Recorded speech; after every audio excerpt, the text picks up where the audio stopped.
Estás escuchando la homilía del día desde Magdala, Tierra Santa.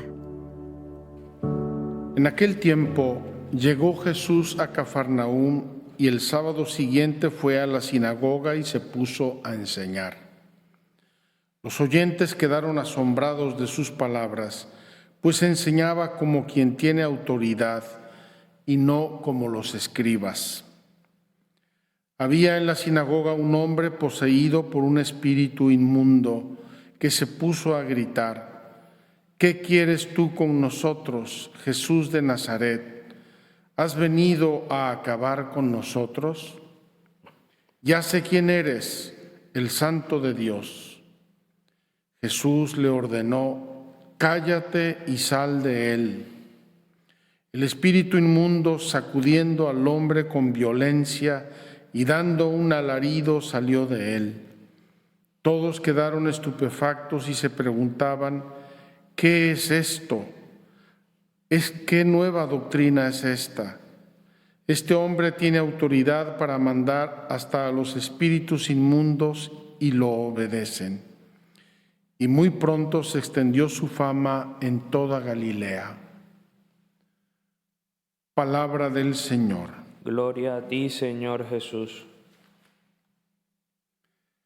Mis queridos hermanos, ayer nos hicimos una pregunta que va a responder Ana.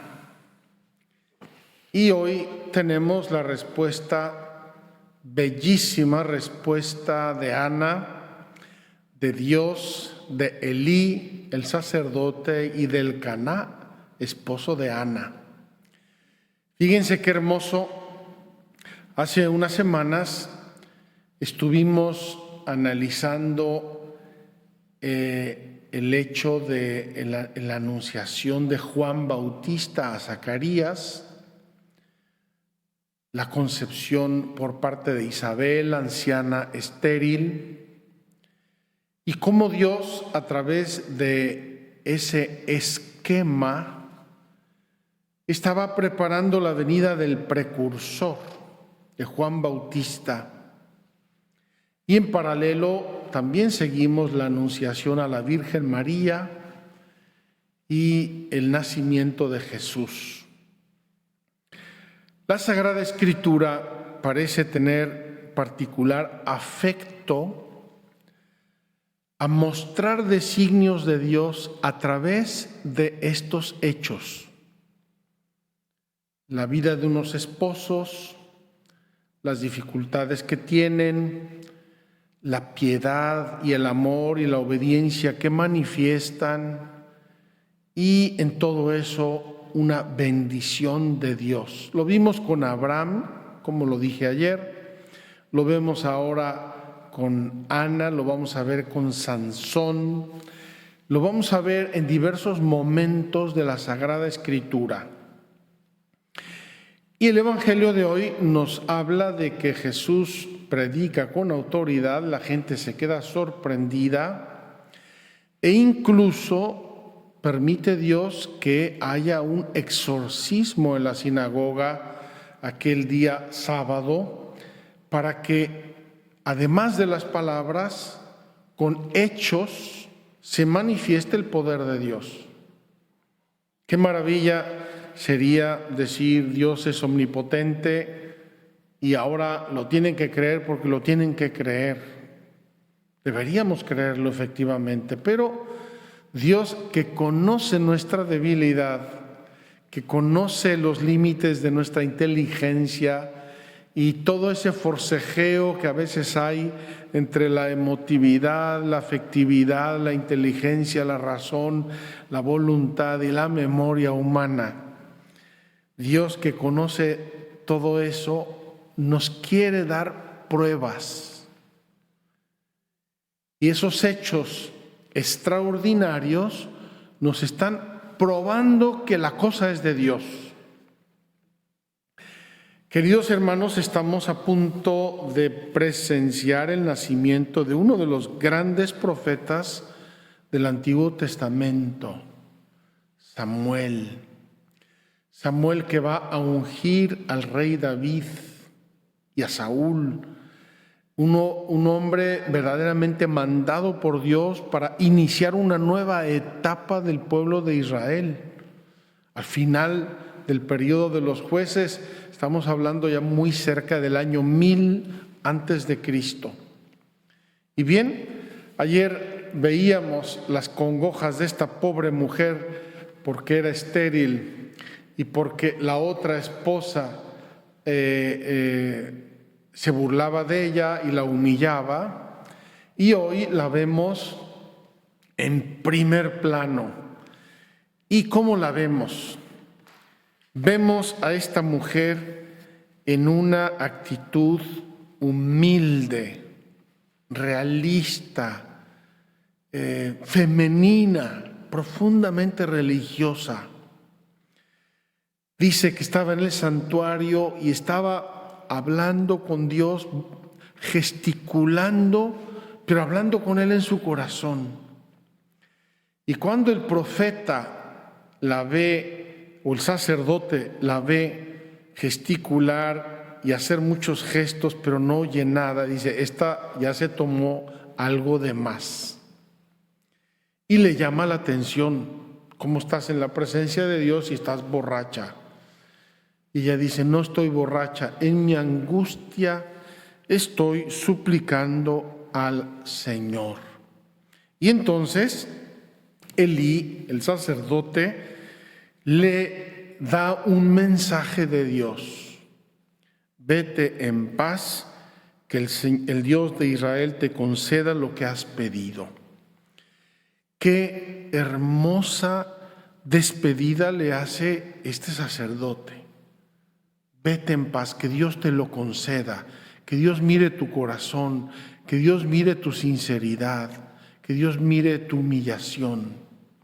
Y efectivamente, Ana va a volver con su marido. También ahí hay gestos muy lindos de una familia muy temerosa de Dios. Dice, se levantaron temprano y después de adorar al Señor, regresaron a su casa. Esta familia indudablemente tiene a Dios en el centro de su vida. Podríamos decir lo que dice el evangelista de Zacarías y de Isabel. Eran justos y temerosos de Dios, vivían en la verdad. Queridos hermanos, qué envidia debemos sentir nosotros, una sana y santa envidia de estos hombres y mujeres de Dios. Viven profundamente el primer mandamiento de la ley de Dios, que es: amarás a tu Dios sobre todas las cosas y a tu prójimo como a ti mismo. De hecho, lo que leímos ayer, Ana no se venga de la otra mujer, Fenina, no se venga de ella, no se burla, no le reprocha, no le hace cotilleo. Ana vive en su corazón esa humillación, se duele, le lastima, le duele, pero la vive en su corazón y se la lleva a Dios y a su marido. Pues bien, le dijo ayer el marido, Elcaná, ¿no valgo yo más que 10 hijos? Y hoy vemos que no. El esposo es el esposo y los hijos son los hijos. Y Ana, como agradecimiento a Dios, hace una promesa bellísima. Fíjense qué lindo. Ana no quiere un hijo para tenerlo con ella, mi hijo, mi hijito, y hacer de él un niño tonto y consentido. Ana quiere tener un hijo porque la maternidad era signo de bendición de Dios, como la esterilidad era signo de maldición de Dios. Quiere tener un hijo, pero no para amarlo egoístamente. Quiere tener un hijo y dice, si Dios me lo da, se lo consagro al Señor. Se lo voy a dar y, como era la costumbre del tiempo, no pasará navaja sobre su cabeza, ni beberá vino, ni bebidas embriagantes. Era un modo de decir, es un consagrado del Señor. Y así es que dice Ana concibió y dio a luz un hijo y le puso por nombre Samuel, diciendo, este es el sentido de Samuel, al Señor se lo pedí. Es decir, este hijo es fruto de una oración humilde y confiada. Y Dios me escuchó. Queridos hermanos, el Papa Francisco nos ha invitado a prepararnos durante este año para el año próximo, que es un año santo, un año jubilar, un año en el que vamos a recibir especiales gracias y bendiciones de Dios. Yo le pido a Dios con todo mi corazón, lo voy a hacer como Ana, aunque parezca borracho, le pido a Dios que se pase esta guerra y esta crisis que estamos viviendo, porque el año próximo mucha gente querrá venir a la Tierra Santa a lucrar las gracias, las bendiciones, las indulgencias que Dios nos concede a través de su Santa Iglesia. Pues bien, en este año de preparación, dice el Papa, o mejor nos invita a reflexionar en la oración. Y nos sugiere incluso el tema, la frase bellísima del Evangelio, Señor, enséñanos a orar. Pues bien, hoy tenemos aquí con Ana una bellísima lección de oración. Fíjense, podríamos quedarnos en la exterioridad. Yo recuerdo hace muchos años, cuando era asistente del maestro de novicios, que llegó un novicio muy simpático, muy buena gente, muy noble, muy espiritual, y él oraba como Ana. Nos hacía gracia a los demás porque se ponía de rodillas ante el sagrario y empezaba a gesticular y a vocalizar sin que nosotros escucháramos, pero de un modo muy simpático, muy llamativo. Se ve que exteriorizaba, sentía tan profundamente su diálogo con Dios que no podía menos que exteriorizarlo de algún modo. A veces hay gente que está orando y parece una estatua de mármol, pero hay gente que expresa sus sentimientos, su afectividad, se mueve, etcétera, etcétera, y no debemos quedarnos en la exterioridad. ¿Qué es lo que lleva Ana a la oración? Lleva confianza en Dios, lleva adoración, lleva humildad, lleva pureza de intención, No quiere acapararse el don de Dios que está pidiendo, quiere recibirlo y devolvérselo a Dios con humildad. ¿Cuántas lecciones para una mujer, para una esposa, para un esposo, para un padre, una madre, para mi sacerdote? ¿Cuántas lecciones en este pasaje de la concepción del profeta Samuel?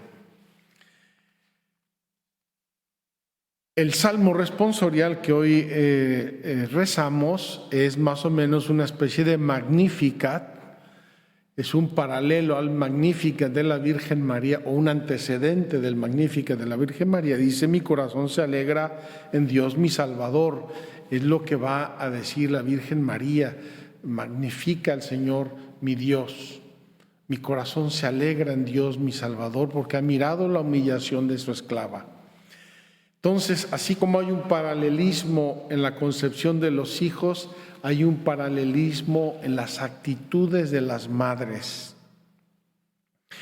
El aleluya de hoy nos invita a tener mucha circunspección sobre lo que escuchamos. Reciban la palabra de Dios no como palabra humana, sino como palabra divina, tal como es en realidad.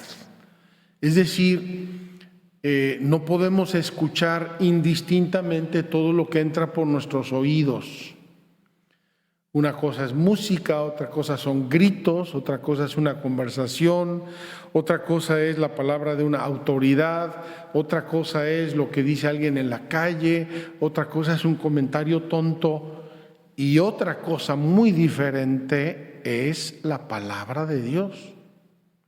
Así es que tomando de la carta a los tesalonicenses, el aleluya de hoy dice: escuchen la palabra de Dios como es en verdad, como palabra de Dios. Si yo le pongo la atención debida, esa palabra de Dios va a florecer en mi corazón. Acuérdense de la parábola del sembrador. La palabra que cae entre piedras, la palabra que cae entre espinas, la palabra que pisan en el camino y la palabra que cae en tierra buena. Finalmente el Evangelio, bellísimo. Comienza Jesús a predicar y la gente inmediatamente se da cuenta que es una predicación excepcional. ¿Y cómo lo verbalizan? Porque uno puede decir: qué bonito habló el Padre, qué simpático, me llenó mucho, me motivó, me hizo llorar. En el caso de Jesús, la gente no se queda solamente en esas expresiones más o menos emotivas. La gente descubre que hay alguien con autoridad, autoridad moral, autoridad religiosa, autoridad espiritual, autoridad divina. Y la gente se admira. Y por eso al final dice: y muy pronto se extendió su fama por toda Galilea. Aquellos de ustedes que han venido a Tierra Santa saben que si ponen el mapa de Galilea y cogen un compás y le dan una vuelta así en torno a Cafarnaúm, la Galilea se recorre máximo en 2 días de caminata, 2-3 días de caminata uno recorre Galilea. Entonces, Cafarnaúm está en la vía del mar, pasa gente por ahí, escucha a Jesús, y al día siguiente viajan, en 1 día, 2-3 días, esta buena nueva llega a toda Galilea y comienzan a moverse los corazones y empiezan a venir, como vamos a ver, empiezan a venir multitudes, grupos enteros, familias. ¿Por qué? Oyen que Jesús expulsó un demonio, oyen que curó a un paralítico y oyen que habla con autoridad y la gente se deja venir en multitudes. Queridos hermanos, vamos a sumarnos a esas multitudes con el corazón abierto para escuchar la palabra de Dios y con las actitudes bellas, hermosas de Ana. Humildad, obediencia, confianza, pureza de intención, y estoy seguro que Dios nuestro Señor nos va a bendecir mucho. Que así sea. Muchas gracias por escucharnos. Si quieres conocer más acerca de Magdala, síguenos en YouTube y Facebook.